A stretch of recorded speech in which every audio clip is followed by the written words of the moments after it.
नमस्कार, मैं हूं निकेता साने खंगार और आप देख रहे हैं यूसीएन। और फुटबॉल के क्षेत्र में अपनी तरह की पहली पहल यानी कि नागपुर स्लम सॉकर लीग की शुरुआत हो चुकी है। रादर धमाकेदार शुरुआत हो चुकी है और यूसीएन पर आप उसके हाइलाइट्स और अपडेट्स तो देख ही रहे होंगे, है ना। और इसी सिलसिले में आज हम एक बहुत ही खास व्यक्ति से बात करने वाले हैं। Yes, Nagpur slum soccer league में हमारे साथ जुड़ चुके हैं डॉक्टर अभिविलास नखाटे जी, जो कि डायरेक्टर हैं शिफ्टेड पिकनिक स्पॉट के। Hello sir, welcome. ओके, सो आज हम बात करने वाले हैं स्पोर्ट्स के बारे में, फुटबॉल के बारे में, शिफ्टेड पिकनिक स्पॉट के बारे में। तो सबसे पहले मैं आपसे ये जानना चाहती हूँ कि आप हमारे साथ यूसीएन के साथ नागपुर स्लम सॉकर लीग में जुड़ चुके हैं, तो इस पर आपका क्या कहना है? ये बहुत अच्छी बात है। हमें बहुत अच्छा लगा कि एक आपने जो पहल की है कि एक स्लम एरिया से लेके जो बच्चे हैं उनको एक इकट्ठा करके जो प्रेजेंट करना चाहते हो आप एक नेशनल इंटरनेशनल लेवल पे, तो एक बहुत अच्छी बात है। अभी तक कि इसके पहले किसी ने ये प्रयास नहीं किया, लेकिन आप लोगों ने हमारे जैसे और कोई लोग जुड़े हैं और ये बताने की कोशिश कर रहे हो आप पूरे वर्ल्ड को कि भाई हम भी ऐसा कुछ कर सकते हैं बच्चों के लिए, एक स्लम एरिया के बच्चों के लिए। जी, और जैसे स्लम सॉकर है हाँ। या फिर फुटबॉल है, उसने कई सारे बच्चों की जिंदगी जो है वो बदली है ना। और कहीं ना कहीं आप भी ये जानते हैं, समझते हैं कि खेल यानी कि स्पोर्ट हमारी लाइफ को एक शेप देने में, उसे एक रास्ता दिखाने में बहुत कारगर साबित होता है। जी, हमारे एक तरह से इंटेग्रिटी को कहिए या फिर हमारे कैरेक्टर को कहिए, डेवलप करता है। जी। तो इस पर आपका अनुभव कैसा है? नहीं, खेल से क्या है कि बच्चों की बहुत सारी जो इंटरनल स्ट्रेंथ है वो बहुत बढ़ती है। जैसे कि उसका स्किल बढ़ता है, उनकी सोचने की जो ये है वो बढ़ती है, उनकी सोच बढ़ती है, एक दूसरे में जो कम्युनिकेशन है वो बढ़ता है, और उनका जो कंसंट्रेशन, स्पॉन्टेनिटी, ये सब चीज़ें जो है तो बच्चों में डेवलप होती है। तो एक पढ़ाई में भले ही ना बच्चों को हम ज़्यादा हो, लेकिन ये उनका इंटरनल जो है जो स्ट्रेंथ है वो देखने को मिलती है। हाँ। तो इससे एक बहुत अच्छा उनमें डेवलपमेंट होता है। वो भी बता सकते हैं वर्ल्ड को भी, नहीं हम भी कुछ कम नहीं है। बिल्कुल जी। डिसीजन मेकिंग कहीं ना कहीं हाँ, हमें हाँ, सिखाता है जी, खेल। जी। मतलब हार को पचाना और सक्सेस हाँ। को भी पचाना, जी। उसे बैलेंस कैसे करना ये सिखाता है। हाँ, हाँ, आपको हाँ। कौन सा एक स्पॉट पसंद है? आप किसे फॉलो करते हैं?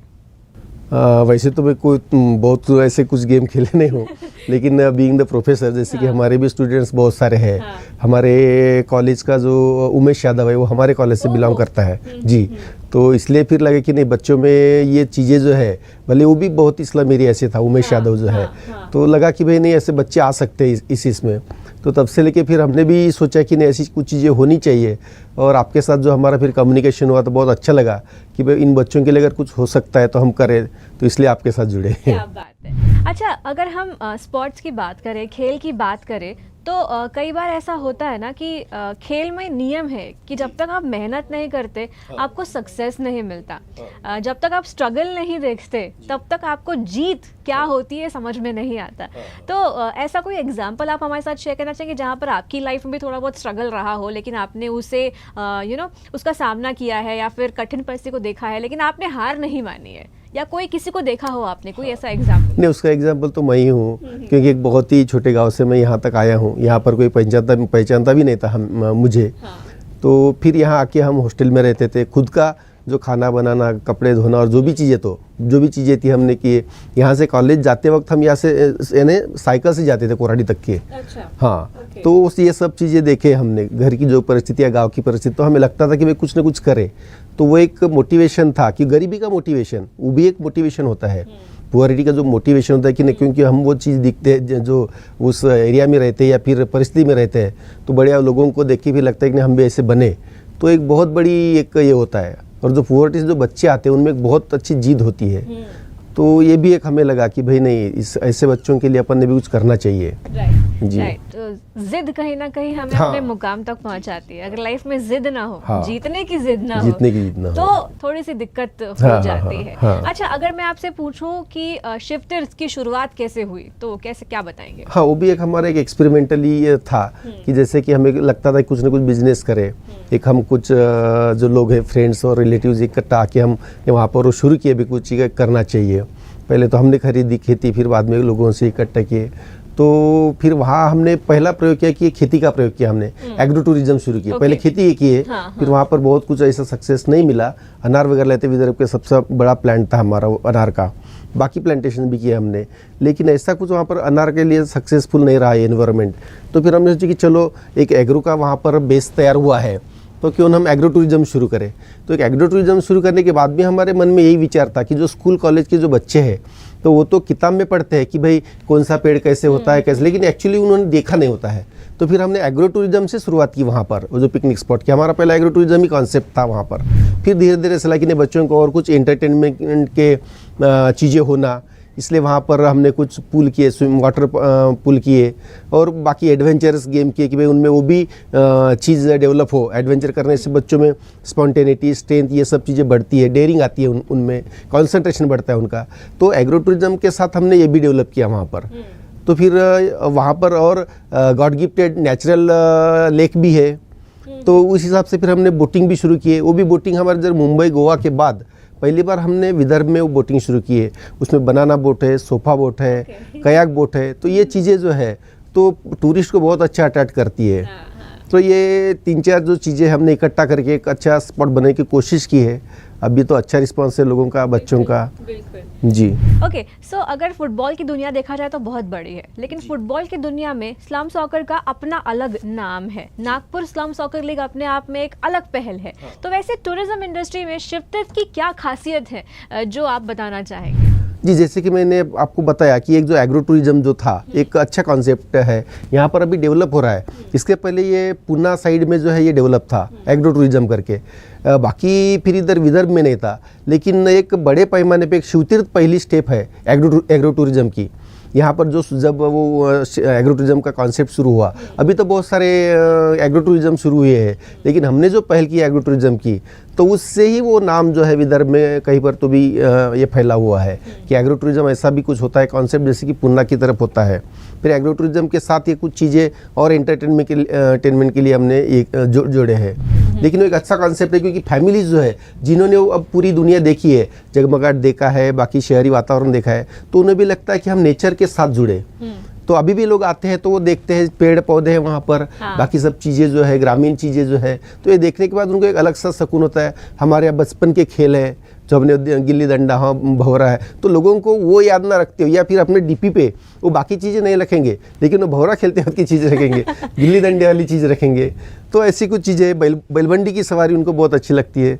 तो ये जो चीज़ें हैं लोगों को एक अटैचमेंट होता है अपने माटी से, तो ये बहुत अच्छा लगता है उन्हें, नॉस्टैल्जिक लगता है, जी। पुरानी यादें एकदम ताज़ा होते हैं जी। अच्छा, जब आपसे बात कर रही हूँ तो ये चीज़ रियलाइज हो रही है कि सफर कहीं ना कहीं कठिन था जी। एक्सपेरिमेंट्स हुए, जी। कुछ सक्सेसफुल हुए, कुछ को दोहराना पड़ा, कुछ के लिए प्लान चेंज करना पड़ा बहुत बार। तो ऐसे में कौन सी एक चीज़ है जो आपको हमेशा आगे बढ़ने में मदद करती है? जो सुन रहे हैं, जो देख रहे हैं, तो वो उनके लिए आप क्या कहेंगे कि एक लाइफ मंत्रा या फिर एक चीज़ जो आप बताना चाहेंगे? नहीं, इसमें एक ही चीज़ मैंने देखा हूँ ये सब करते हुए कि गलतियाँ करते जाइए और उनको सुधारते जाइए। शुरू में तो बहुत सारे लोगों ने मुझे बताया कि भाई ऐसा मत करना, वैसा मत करना, लेकिन वो ह्यूमन नेचर होता है, उनके मन में होता है वही करता है। लेकिन जब उनको खुद ठेस लगती है तब जाके वो खुद दुरुस्त होता है। तो हमने बहुत सारी चीज़ें जो है हमारे जो बुजुर्ग थे उन्होंने बताया था कि नहीं, यहाँ ये पेड़ मत लगाइए। नागपुर डिस्ट्रिक्ट जो है वो अनार के लिए रिकमेंडेड नहीं है, फिर भी हमने लगा के देखे। एप्पल बेर जो है, एप्पल बेर आपने नाम सुना होगा शायद, हाँ, ये पहली बार हमने यहाँ पर नागपुर एरिया में पहली बार एप्पल बेर का प्रयोग किया है। बाद में वो जो एनएम के सीताफल विदाउट सीड यानी सीडलेस सीताफल जिसको बोलते हैं वो भी लगाया। वो एक रायपुर का जो सीडलेस पेरू अनार जो क्या बोलते हैं उसको, गवा पेरू जो है, हाँ, वो भी हमने यहाँ पर प्रयोग किया है। लेकिन ये सब चीज़ें जो बहुत सारे जनों ने बताया कि मत लगाइए, लेकिन फिर भी हमने लगा कि नहीं, हो सकता है उन लोगों का कुछ गलत हुआ होगा, जैसे कि इरिगेशन के बारे में, फर्टिलाइजेशन के बारे में कुछ वो लोग कम पड़ गए होंगे, इसलिए हमने किए, लेकिन नहीं हुआ। लेकिन जब ठेस पहुंची तभी समझ में आया कि नहीं भाई, बुजुर्ग जो बताते हैं उनका इतने सालों का जो अनुभव होता है वो सही होता है। तो इन चीज़ों में हम फेल हो गए हैं।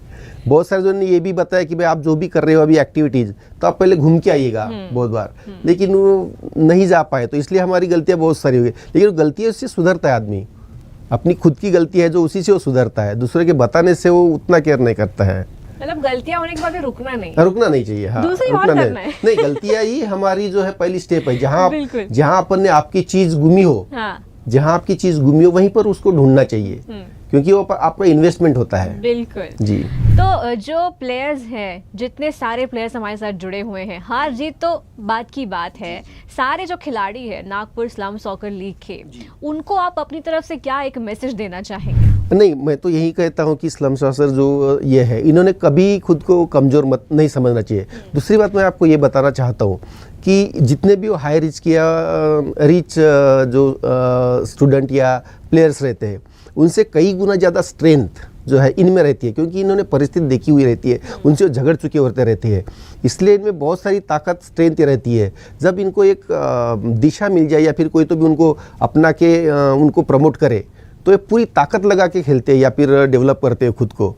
तो इसलिए मैं इनको एक यही संदेश देना चाहता हूँ कि जो भी आपके लिए पूरी दुनिया खुली है, आपको अब ये मौका मिला है, यूसीएन की तरफ से आपने जो मौका दिया है, तो इसको सार्थ करके आपने पूरी दुनिया में उनका अपना नाम और आपका नाम या फिर अपने सिटी का नाम उन्होंने रोशन करना चाहिए। बिल्कुल, और उम्मीद करते हैं कि शिवतीर्थ भी, अभी तो सारे नागपुरकरों की जान है, विदर्भ की जान है, उम्मीद करते हैं कि आने वाले दिनों में पूरा हिंदुस्तान से लोग जो है यहाँ पर आए और बचपन, नॉस्टैल्जिया, इन चीजों को दोबारा जीने का उन्हें मौका मिले। Thank you so much Nakate sir, आज आपने हमारे साथ इन सारी चीजों पर बात की है। Thank you.